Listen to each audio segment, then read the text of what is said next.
thingdol veng lai no panga arkele chazwali zayamin oi turin kan some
Arkele chazwali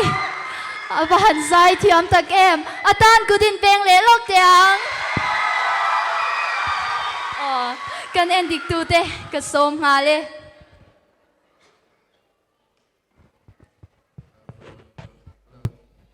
Hello. Savate. Oi, tita mo. Ifa zai cha em ve nang ma kha lim mang te khan om ve la min an au dur dura mo I costume kha tu siam nge ma zain kami ikor hak kha Dora min chui sa kan amin ka shelawa. mo Amin ka shelawa. ami nge shel mo nang ma ni khwa mi Din thar o. din thar eng po chu ni se at chalo lai kha kalong ngai chang ani mo competition te nia at chalo lai ngai kha khan teng ka lo do cha nia soi sel dur chu om chewanga om anga sorry ka lo she thiam mula om anga maro chu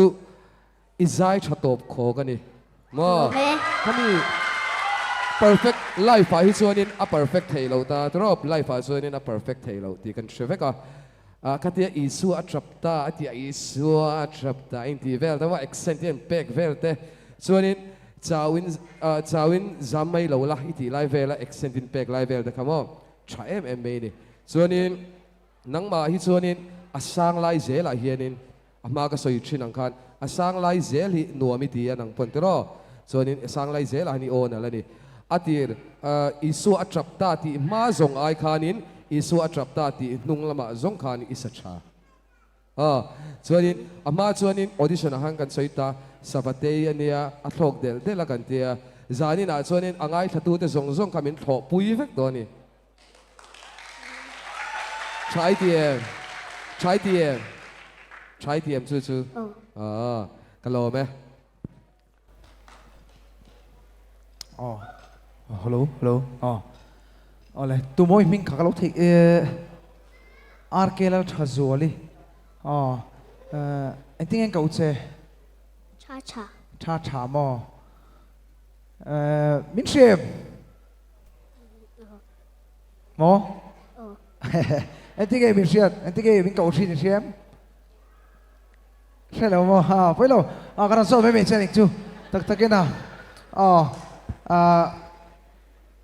cái chuan in isai kha overall cái chu attract cái tia china saram te soyang khanin chuan in osang lai kha chu amoya kan seveka amaro chu antiama inti te ul ler te ha moi hi ka til tu kai hi kan in puanga thuk lei thei mi lo kan ya han chu kan oi na sir lo wang te pon ni mai the ke chu rock and roll lampang kan saka wang te pon ni mai the yang te po chuan in chuwang chuan in amoi ka tia I saram te soi tong kam kha moi ka te min tho pui tel ti de kha amoi ka tia thin dang soi vak da lo isai try Do me. cha cha I savate I che cha e ti chuanin cha cha hi an khwa thingdol veng la ya khanin big screen in zan ina kan program hian lo en meka so lam camera achang son bye bye kha anron request sa bye bye vek ule cha cha I kan lom lu tu ke